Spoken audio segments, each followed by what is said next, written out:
Puji nama Tuhan. Shalom Bapak Ibu Saudara terkasih di dalam Tuhan. Saudara yang beribadah di rumah-rumah, dalam perjalanan, yang masih beribadah secara online, yang masih belum keluar rumah, masih melakukan aktivitas di rumah atau yang disebut dengan work from home. Kiranya Tuhan memberkati, kiranya Tuhan mencurahkan kasih Tuhan yang berlimpah-limpah bagi setiap saudara. Baik, hari ini kita akan mempersiapkan diri kita untuk beribadah secara online. Sekalipun kita sedang menonton sebuah tayangan, tapi kita juga bisa ikut terlibat dalam doa, pujian, penyembahan. Fokuskan pikiran kita dan berikan hati kita sepenuhnya kepada Tuhan. Terima kasih Tuhan, terima kasih. Kami berdoa ya Tuhan, untuk setiap umat-Mu yang ada di rumah-rumah. Tuhan memberkati berlimpah-limpah. Tuhan melawat, Tuhan menjamah setiap mereka ya Bapa. Secara khusus ya Tuhan, untuk setiap kami yang boleh melayani di tempat ini ya Tuhan, yang ada di tempat ini, kiranya Tuhan mengurapi dan menyertai kami. Kami berikan hati kami sepenuhnya untuk Engkau. Di dalam nama Yesus kami siap memuji Engkau. Haleluya. Amin.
Nyatakan jalanmu, ku berikan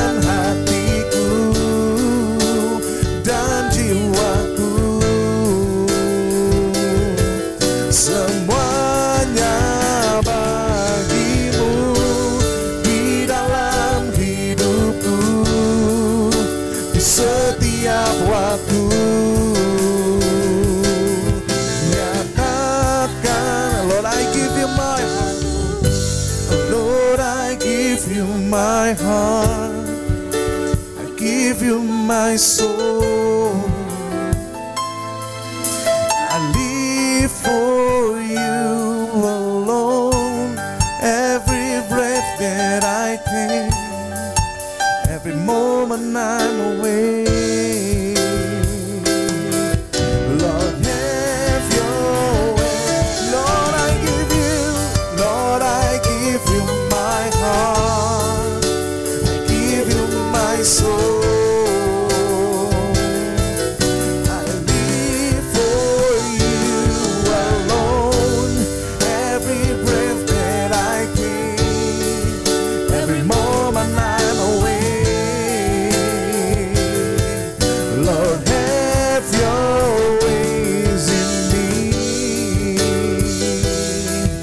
Lord, have your way in me.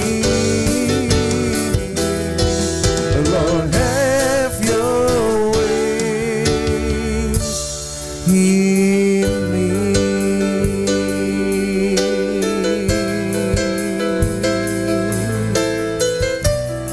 Oh, Jesus, Jesus.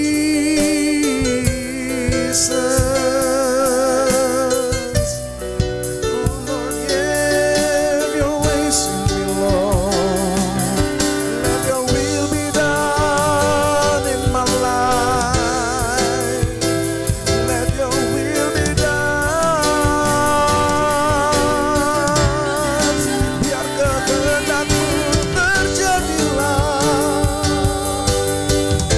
Biar kehendakmu terjadilah dalam hidup kami. Kami berikan hati kami bagimu. Kami berikan hati kami untukmu saja. Oh, haleluya, haleluya.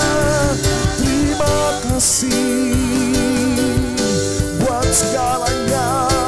Hinaralama yaralama shalo yaralama sana yaralama shani. Hinaralama shalo yaralama sana. Kau punya rencana yang indah bagi kami, Tuhan. Bagian kami hanyalah selalu memberi hati hidup kami bagi kemuliaan-Mu. Huriala batakana ralama syakana ralama takana ya ralama syekeda ralama lama. Hina ralama takana ya ralama syanda ralama lama ya ralama takana. Terima kasih Yesusku buat anugerah yang Kau beri.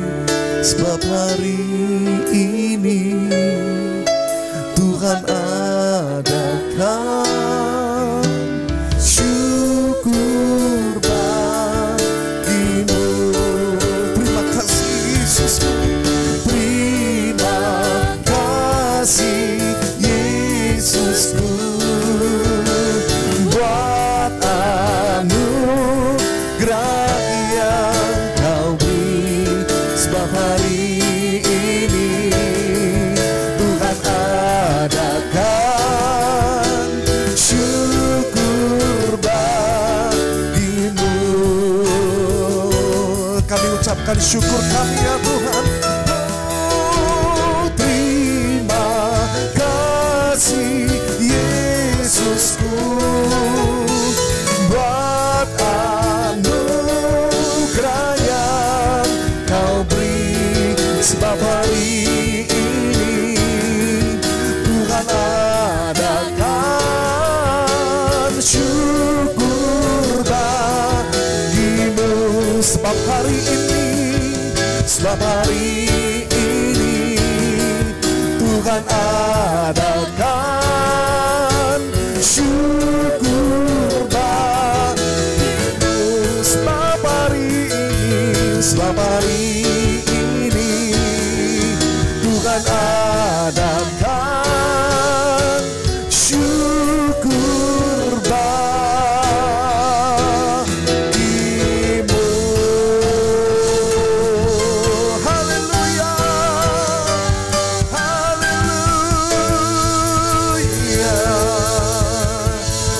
kasih Tuhan.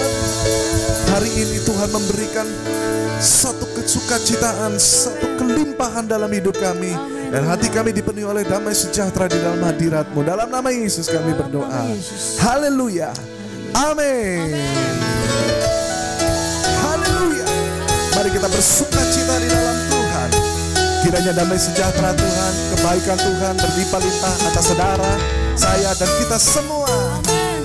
Allah itu baik, sungguh baik bagiku. Ditunjukkannya kasih setianya.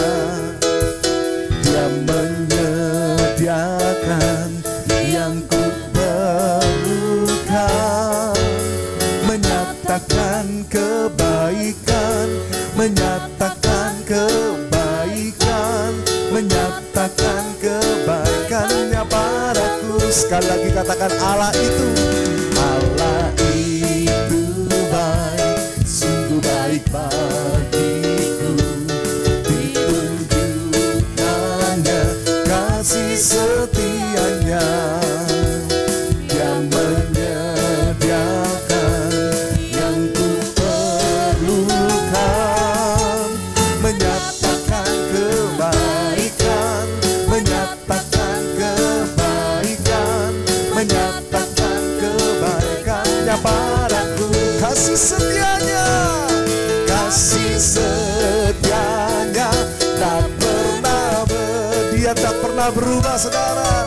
Dulu, sekarang, dan selamanya. Ajaiblah kuasa dalam namanya. Yesusku luar biasa. Haleluya. Mari kita nyanyikan sekali lagi, Allah kita baik, sungguh baik. Allah itu baik, sungguh baik bagiku. Ditunjukkannya kasih setianya.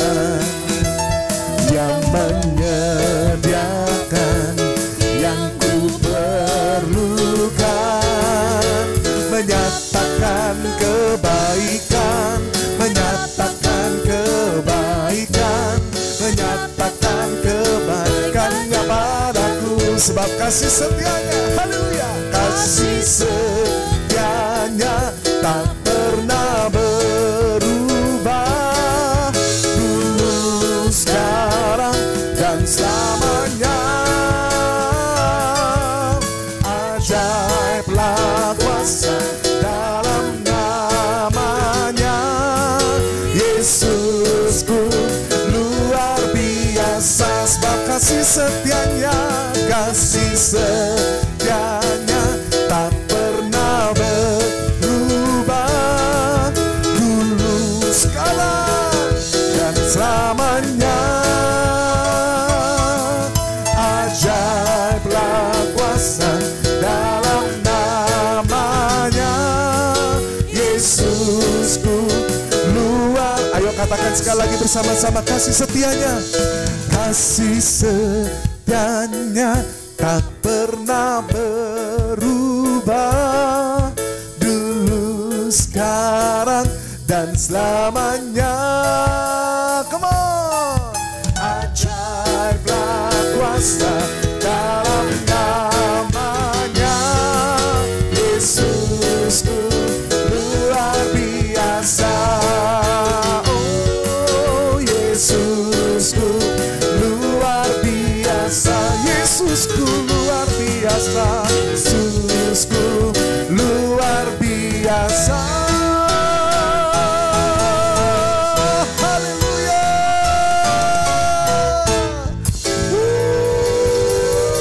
Saudara yang di rumah boleh bertepuk tangan untuk Tuhan kita yang ajaib, Dia luar biasa. Haleluya. Puji nama Tuhan. Dari awal kita sudah memuji Tuhan, memberikan hati kita kepada Tuhan. Biarlah pada pagi hari ini kita boleh berkomitmen kepada Tuhan bahwa hidup kita hanya untuk kemuliaan nama Tuhan. tujuan hidup kami hanya bagi Engkau Tuhan. Kami akan mendengarkan firman-Mu Tuhan. Berapi kami ya Bapa. Terima kasih Roh Kudus.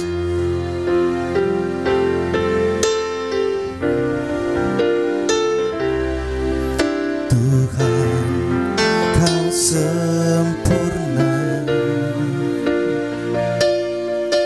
dalam rencana-Mu dan karya-Mu. Ku serahkan hidupku, murnikan dengan Roh-Mu. Tuhan, Kau sempurna dalam rencana-Mu dan karya-Mu. Ku serahkan hidupku, murnikan dengan Roh-Mu. Hidupku menggenapi firman-Mu,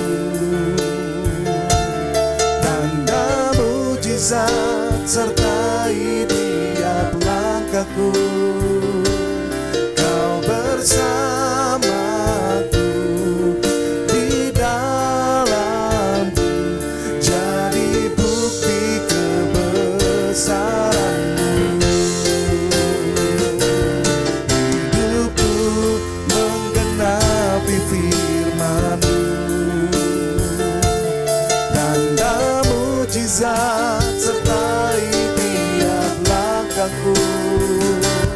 Kau bersamaku di dalamku, jadi bukti kebesaran-Mu.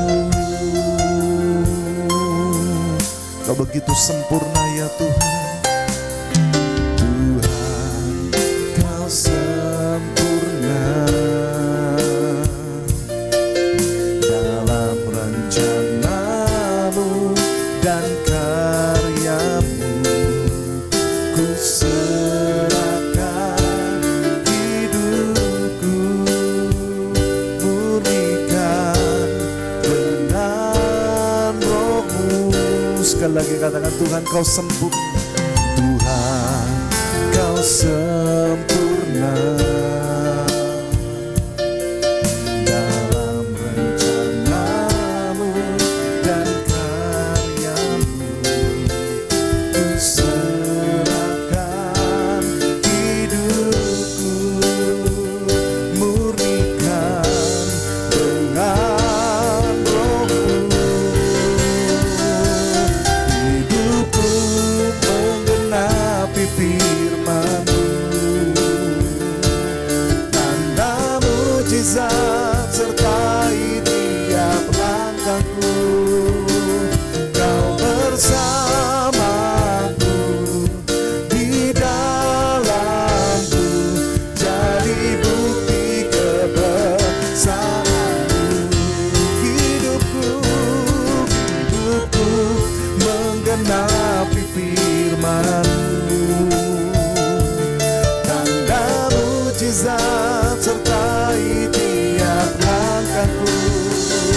Kau bersamaku di dalamku, jadi bukti kebesaran-Mu. Sebab hidup kami hanya untuk Engkau Tuhan. Hidupku menggenapi firman-Mu, tanda mujizat sertai tiap langkahku. Kau bersamaku di dalamku, jadi bukti kebesaran-Mu. Sebab Kau bersama kami, Kau bersamaku di dalamku, jadi bukti kebesaran-Mu. Kau bersamaku di dalam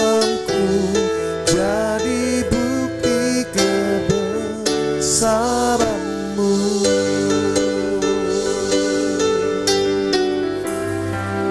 Kami ingin melakukan firman-Mu dalam hidup kami ya Tuhan. Hidup kami untuk menggenapi segala rencana-Mu ya Tuhan. Terima kasih Tuhan, kami siapkan hati kami untuk mendengarkan firman-Mu. Dalam nama Yesus kami berdoa. Amin. Tuhan Yesus memberkati.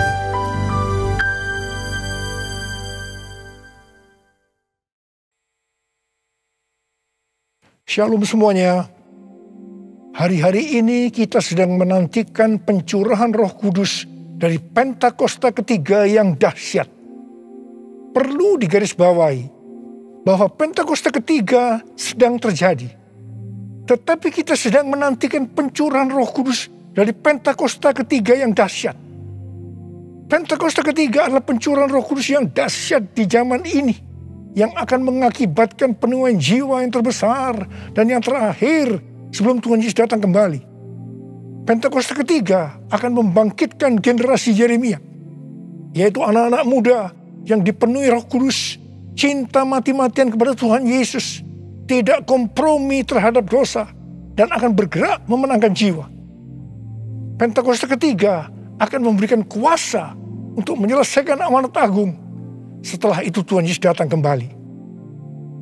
Apa yang harus kita lakukan supaya pencurahan Roh Kudus dari Pentakosta ketiga yang dahsyat itu terjadi? Pada zaman Elia, orang-orang Israel bertobat karena mereka melihat api Tuhan turun. Api Tuhan ini turun setelah Elia berdoa. Elia berdoa dan berkata kepada Tuhan, "Ya Tuhan, Allah Abraham, Ishak dan Israel, pada hari ini biarlah diketahui orang bahwa Engkaulah Allah di tengah-tengah Israel, dan bahwa aku ini hamba-Mu, dan bahwa atas firman-Mu lah aku melakukan segala perkara ini. Jawablah aku ya Tuhan, jawablah aku, supaya bangsa ini mengetahui bahwa Engkaulah yang membuat hati mereka tobat kembali." Apa yang terjadi setelah Elia berdoa? Lalu turunlah api Tuhan, membakar habis korban bakaran, kayu api, batu dan tanah itu. Bahkan air yang dalam parit habis dijilatnya. Ketika seluruh rakyat melihat kejadian itu, sujudlah mereka serta berkata, "Tuhan, Dialah Allah. Tuhan, Dialah Allah." Jadi, kalau kita mau melihat api Roh Kudus dari Pentakosta ketiga dicurahkan dengan dahsyatnya, seperti yang dilakukan Elia dengan berdoa, maka kita, gereja Tuhan, harus berdoa, memuji, dan menyembah Tuhan dalam unity siang dan malam. Hal ini juga seperti yang dilakukan oleh murid-murid Tuhan Yesus waktu menantikan pencurahan Roh Kudus di kamar loteng, yang kita sebutkan sebagai Pentakosta pertama. Kisah Para Rasul 1 ayat 14 bagian A berkata, mereka semua bertekun dengan sehati dalam doa bersama-sama. Artinya, mereka berdoa, memuji dan menyembah Tuhan bersama-sama dalam unity siang dan malam. Ini adalah prinsip restorasi Pondok Daud. Ini adalah prinsip menara doa. Hal yang seperti ini juga dilakukan oleh William Seymour dan teman-temannya waktu menantikan pencurahan Roh Kudus di Azusa Street yang disebutkan sebagai Pentakosta kedua. Jadikan aku Tuhan rumah doa-Mu, agar semua suku bangsa datang menyembah-Mu. Jadikan aku Tuhan rumah doa-Mu, agar semua suku bangsa datang menyembah-Mu. Agar semua suku bangsa datang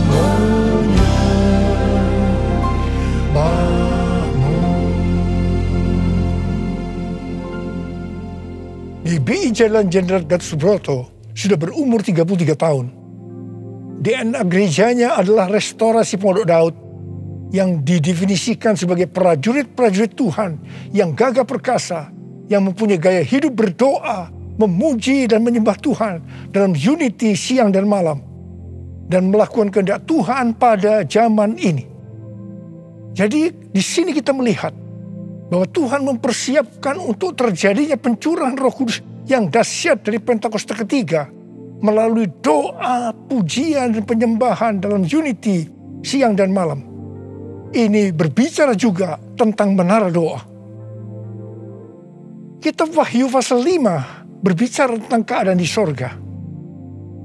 Ketika anak domba, yaitu Tuhan Yesus, mengambil gulungan kitab yang ditulisi sebelah dalam dan luarnya, dan dimeteraikan dengan 7 meterai dari tangan Dia yang duduk di atas tahta itu.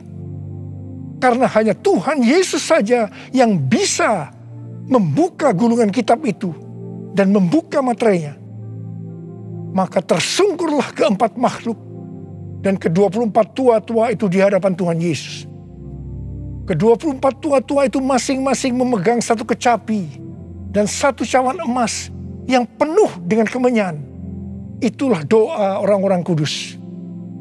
Ketika mereka menyanyikan nyanyian baru, yaitu nyanyian yang memuliakan Tuhan Yesus, apa yang terjadi?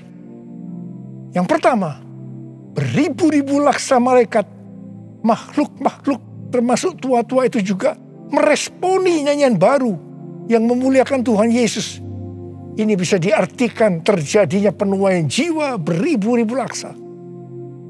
Yang kedua, ternyata yang meresponi nyanyian baru yang memuliakan Tuhan Yesus tidak hanya beribu-ribu laksa, tetapi semua makhluk di sorga, di bumi, yang di bawah bumi, dan yang di laut, dan semua yang ada di dalamnya.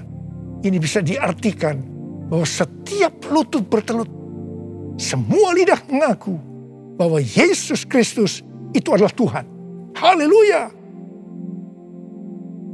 Semua hal yang terjadi ini bisa diartikan sebagai berikut. Ke-24 tua-tua memegang kecapi yang berbicara tentang pujian dan penyembahan. Dan cawan yang berisi kemenyan, yaitu doa orang-orang kudus. Ini bisa diartikan ketika kita berdoa, memuji dan menyembah Tuhan dalam unity siang dan malam, dengan menyanyikan nyanyian baru yang memuliakan Tuhan, maka akan terjadi penuaian jiwa beribu-ribu laksa. Bahkan akan membuat setiap lutut bertelut dan semua lidah mengaku Yesus adalah Tuhan. Hal ini sesuai dengan Kisah Para Rasul 15 ayat 15 sampai dengan 18, di mana restorasi Pondok Daud akan membuat semua orang lain mencari Tuhan. Dan segala bangsa yang tidak mengenal Allah, yang kusebut milikku, mencari Tuhan. Yang artinya setiap lutut akan bertelut dan semua lidah akan mengaku Yesus adalah Tuhan.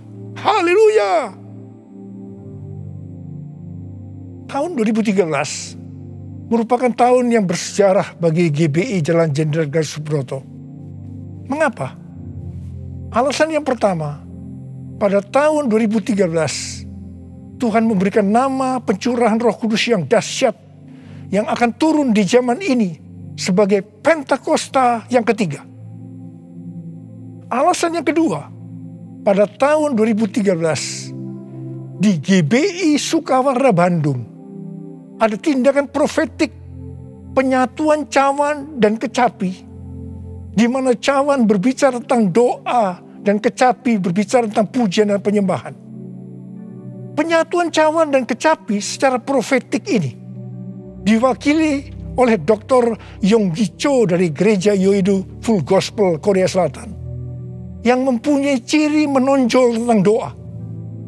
Dan saya dari GBI Jalan Jenderal Gatot Subroto yang mempunyai ciri menonjol dalam pujian dan penyembahan.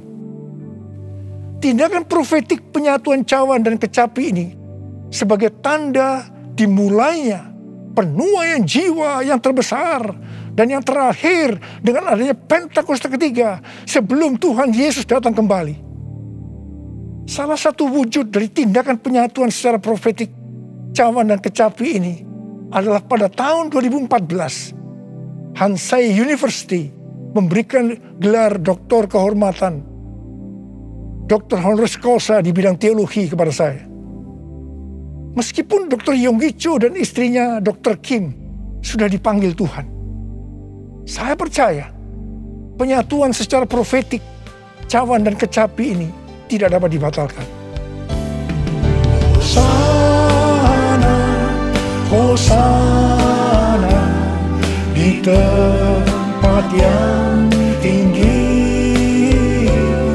Hosana, Hosana di hati yang suci. Hosana, Hosana, Hosana in the highest. Hosana, Hosana, Hosana in the highest. Hosana in the highest. Hosana in the highest.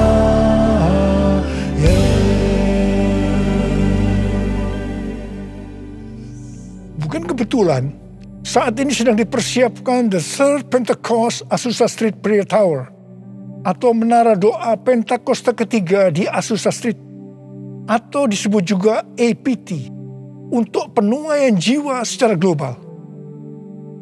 APT ini dimulai secara virtual sejak tanggal 15 April 2021. Tanggal ini sesuai dengan peristiwa 115 tahun yang lalu, yaitu pada tanggal 15 April 1906 waktu Indonesia, atau tanggal 14 April waktu Amerika, yaitu dimulainya kebaktian kebangunan rohani yang dahsyat di sebuah gedung tua di Azusa Street yang dipimpin oleh William Seymour. Kebangunan rohani ini mengakibatkan terjadinya gerakan Pentakosta dan karismatik. Gedung APT yang sekarang sedang diurus izinnya adalah tempat yang sama dengan gedung tua yang dipakai pada tahun 1906. Ini bukan suatu kebetulan, tapi jelas rencana Tuhan yang dahsyat untuk Amerika dan dunia.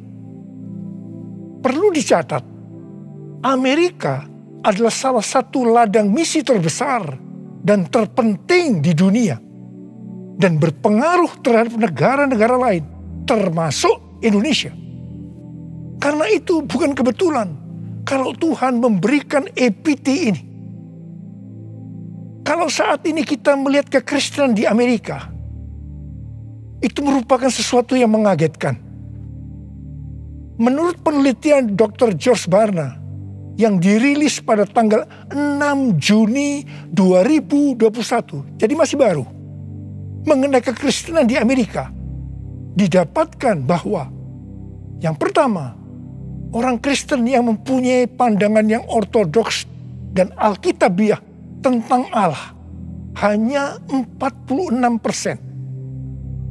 Yang kedua, orang Kristen yang percaya bahwa masuk surga karena mengaku dosa dan menerima Yesus sebagai juru selamat pribadi hanya 30%. Yang ketiga, orang Kristen yang memiliki cara pandang yang alkitabiah hanya 6%. Dan yang keempat, didapatkan bahwa pelayanan Kristen yang dipraktekkan dalam 5 dekade terakhir ini tidak akan efektif untuk generasi anak-anak muda yang disebutkan sebagai generasi yang berbeda, di mana mereka tidak peduli terhadap bangsa, dalam hal ini Amerika, meragukan sejarah dan fondasi bangsa.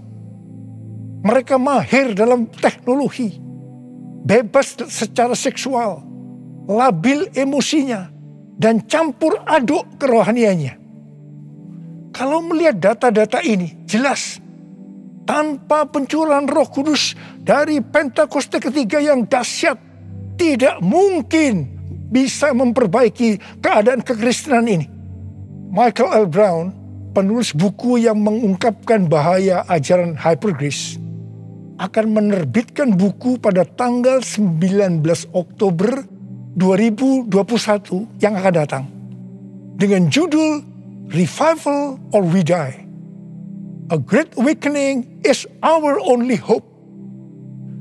Kebangkitan atau kita mati.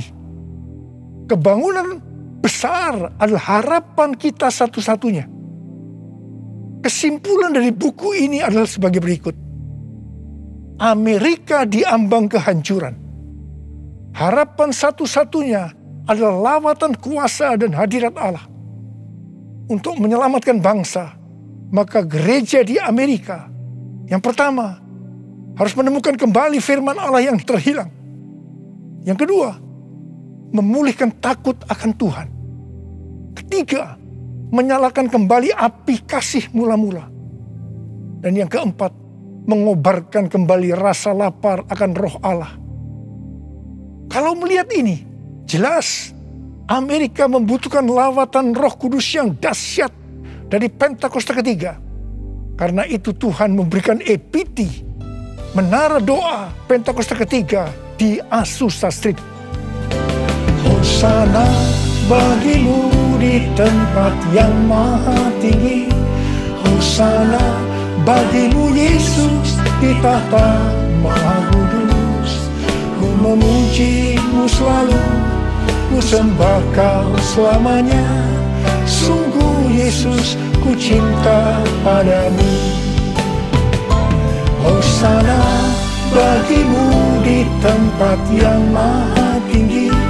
Hosana bagimu Yesus di tahta maha kudus.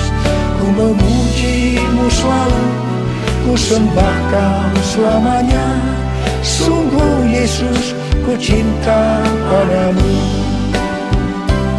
Sungguh Yesus ku cinta padamu. Sungguh Yesus ku cinta padamu.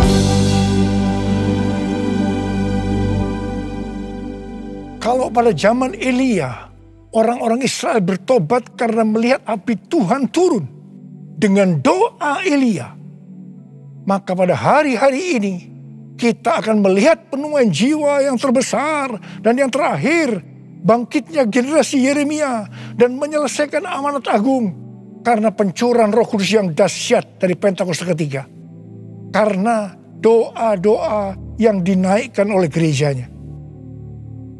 Sebelum berdoa, ada 3 hal yang dilakukan oleh Elia yang juga harus dilakukan oleh gerejanya.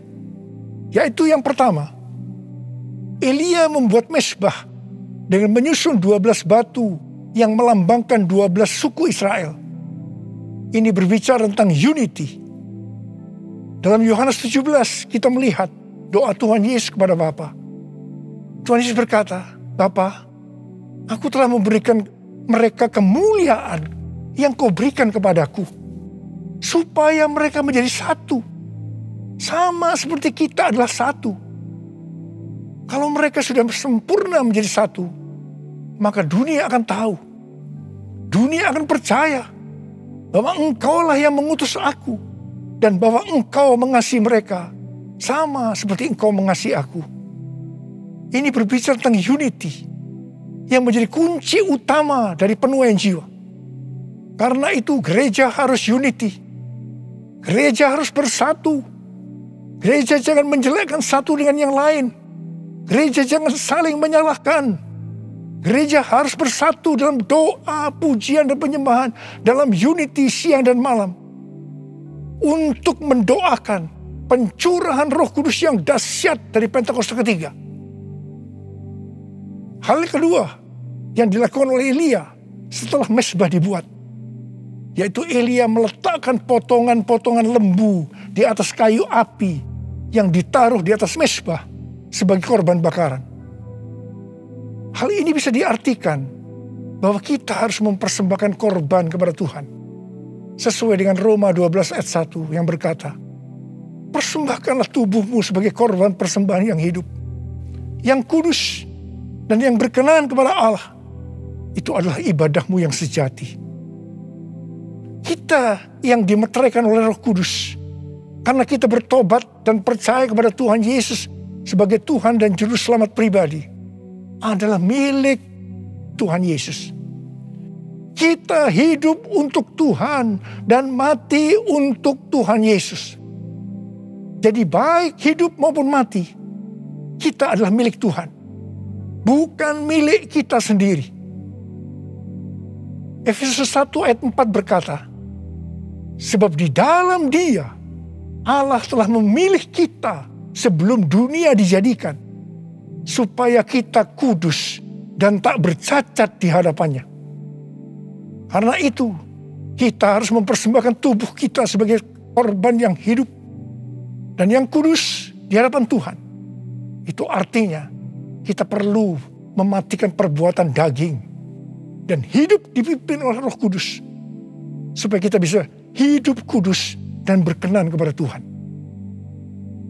Untuk mematikan perbuatan daging, perlu baptisan api. Hal yang ketiga yang dilakukan oleh Elia adalah Elia menyuruh mengisi 4 buyung dengan air sampai penuh. Kemudian disiramkan ke atas korban bakaran tadi. Ini dilakukan sebanyak 3 kali. Jadi berarti ada 12 buyung air yang disiramkan sampai parit di sekeliling mezbah menjadi penuh dengan air. Air pada waktu itu merupakan barang yang sangat mahal harganya. Karena pada waktu itu dalam masa kekeringan yang sudah berjalan 3,5 tahun. Jadi Elia mempersembahkan sesuatu yang mahal harganya bagi Tuhan. Kepada Abraham, Tuhan menyuruh mempersembahkan Ishak sebagai korban bakaran. Ishak adalah sesuatu yang sangat mahal harganya bagi Abraham. Ishak adalah anak tunggal yang diberikan oleh Tuhan pada masa tuanya, sehingga hati Abraham sangat lekat kepada Ishak. Tetapi Abraham taat kepada perintah Tuhan, sehingga Tuhan memberkati dia berlimpah-limpah. Demikian juga dengan kita. Kita pun diminta untuk mempersembahkan sesuatu yang sangat mahal harganya bagi Tuhan. Saya tidak tahu apa yang merupakan sesuatu yang mahal harganya bagi saudara. Mungkin uang, sesuatu yang mahal harganya. Tetapi kalau Tuhan mau itu diserahkan kepadanya, kita harus lakukan. Ingat, uang bukan milik kita. Kita hanya pengelola. Mungkin harga diri adalah sesuatu yang mahal harganya, sehingga gengsinya tinggi sekali, penuh kesombongan, sulit untuk unity. Ingat, Tuhan menentang orang-orang congkak, tetapi mengasihani orang yang rendah hati. Persembahkanlah itu kepada Tuhan. Minta agar Tuhan mengubah kita. Mungkin keterikatan terhadap pornografi, minuman keras, rokok, obat-obatan terlarang merupakan sesuatu yang mahal harganya, sehingga sulit untuk melepaskannya. Serahkanlah semua itu kepada Tuhan. Minta supaya dibebaskan. Mungkin masalah pengampunan merupakan sesuatu yang mahal harganya, sehingga sulit untuk mengampuni. Serahkanlah semuanya kepada Tuhan. Minta supaya Tuhan mengubah hati kita untuk bisa mengampuni orang yang bersalah kepada kita. Setelah Elia melakukan 3 hal itu, maka Elia berdoa, dan doa Elia dijawab Tuhan.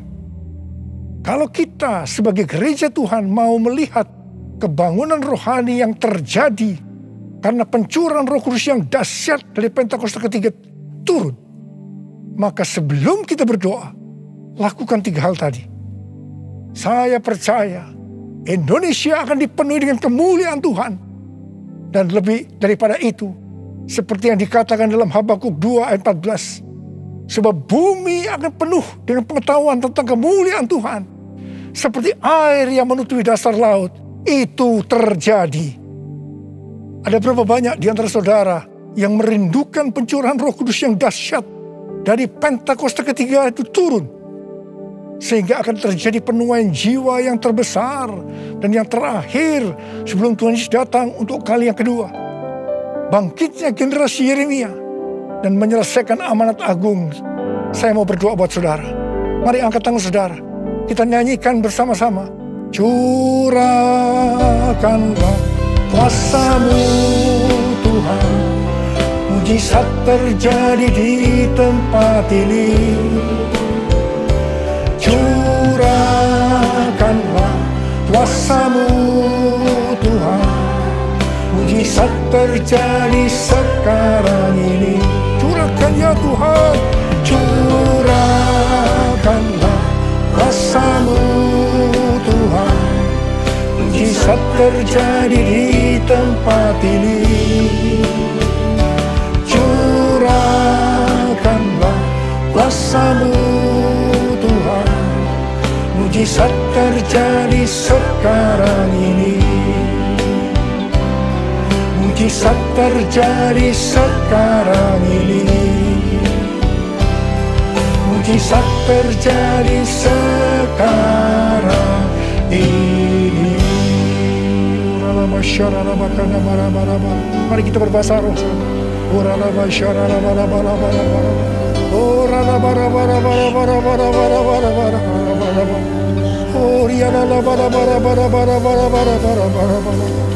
Tuhan, Kau melihat tangan-tangan yang terangkat, anak-anak-Mu yang merindukan turunnya Pentakosta ketiga. Tuhan, terima kasih. Jadikan kami sebagai alat-Mu untuk menyelesaikan amanat agung Tuhan Yesus. Urapi kami semua ya Tuhan. Urapi kami semua Tuhan. Pengurapan Tuhan turun ke atas kita semua. Terima, terima, terima, terima, terima, terima, terima. Curahkanlah kuasa-Mu Tuhan. Mujizat terjadi di tempat ini. Curahkanlah kuasa-Mu Tuhan. Mujizat terjadi sekarang ini. Mujizat terjadi sekarang ini. Mujizat terjadi sekarang ini. Mujizat terjadi sekarang ini.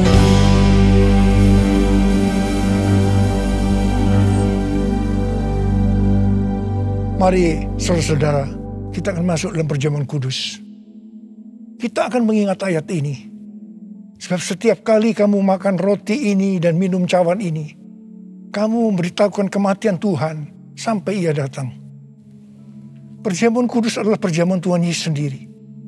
Setiap kali kita masuk dalam perjamuan kudus, Tuhan Yesus selalu berkata, biarlah ini menjadi peringatan akan aku. Karena itu, mari arahkan hati kita semua kepada kebaikan Tuhan. Kita akan mengingat kebaikan Tuhan. Supaya kita lebih mengasihi Tuhan Yesus. Kita lebih mengasihi satu dengan yang lain. Mari tundukkan kepala. Tuhan, siapakah kami sebelum kami mengenal Engkau? Kami semua orang berdosa. Upah dosa adalah maut, mati. Tapi Engkau yang tidak berdosa telah dijadikan dosa oleh karena kami. Engkau harus turun dari sorga mulia, menjelma menjadi manusia. Mati ganti kami dengan penderitaan yang luar biasa. Sungguh kalau kami pikirkan ya Aba, betapa baiknya Engkau itu. Kau jadikan kami sebagai anak-anak-Mu. Engkau memberkati, Engkau tuntun, Engkau membela kami, Engkau mengajar kami. Engkau juga menegur kalau kami salah. Itu Engkau ya Aba. Betapa baiknya Engkau itu. Terima kasih, terima kasih. Tuhan akan memberkati kita semua melalui perjamuan kudus. Tapi Tuhan mau kita makan dan minum dengan cara yang benar. Karena itu sekarang, mari kita introspeksi. Sebelum kita masuk dalam perjamuan kudus, kita introspeksi. Jangan menyimpan dosa. Kalau Tuhan ingatkan saat ini tentang dosa yang harus kita selesaikan, langsung minta ampun. Mari kita minta ampun. Ampuni, ampuni saya Tuhan. Katakan. Ampuni saya Tuhan, ampuni saya. Ampuni Tuhan, ampuni kami semua Tuhan. Ya Tuhan, Kau sedang melihat anak-anak-Mu yang sedang meminta ampun padamu. Layakkan kami untuk masuk dalam perjamuan kudus. Kami akan masuk dalam perjamuan kudus dengan hati yang penuh ucapan syukur. Dalam nama Yesus kami berdoa. Amin. Mari, sekarang kita angkat roti di tangan kanan kita tinggi-tinggi. Sebab apa yang telah kuteruskan kepadamu telah aku terima dari Tuhan. Yaitu bahwa Tuhan Yesus pada malam waktu ia diserahkan mengambil roti. Dan sesudah itu ia mengucap syukur atasnya. Ia memecah-mecahkannya dan berkata, inilah tubuhku yang diserahkan bagi kamu. Perbuatlah ini menjadi peringatan akan aku. Saya dikasih Tuhan. Bukankah roti yang kita pecah-pecahkan ini adalah persekutuan kita dengan tubuh Kristus? Mari kita makan dalam nama Yesus.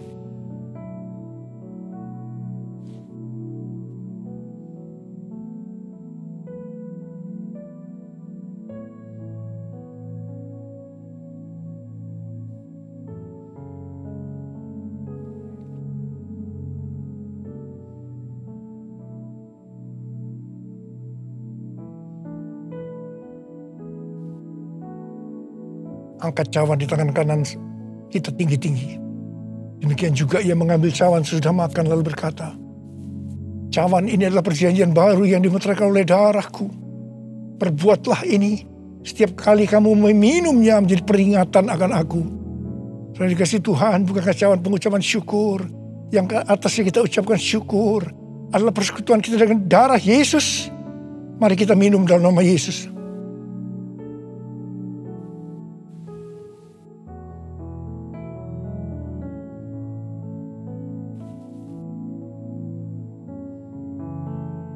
Mari kita angkat tangan kita, ucapkan syukur dengan suara. Jangan diam. Tuhan terima kasih. Terima kasih ya Tuhan. Terima kasih ya Tuhan. Terima kasih. Kami bersyukur ya Tuhan. Kami bersyukur ya Tuhan. Terima kasih Tuhan. Kalau ada anak-anakmu yang sedang sakit, Engkau menyembuhkan mereka saat ini. Sembuh dalam nama Yesus, sembuh dalam nama Yesus. Mujizat terjadi dalam hidupmu saat ini. Engkau tolong mereka ya Tuhan, yang membutuhkan pertolongan Tuhan. Ya, Engkau melihat saat ini anak-anakmu ya Tuhan. Oh Tuhan, terima kasih buat semuanya. Terima kasih. Terima kasih buat semuanya ya Tuhan. Terima kasih Yesusku, terima kasih Yesusku. Puji syukur hanya bagi Tuhanku. Terima kasih Yesusku, terima kasih Yesusku. Puji syukur hanya bagi Tuhanku. Terima kasih Tuhan. Terima kasih Yesusku, terima kasih Yesusku. Puji syukur hanya bagi Tuhanku. Terima kasih Yesusku, terima kasih Yesusku. Puji syukur hanya bagi Tuhanku.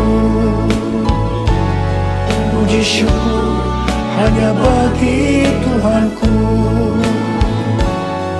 Puji syukur hanya bagi Tuhanku.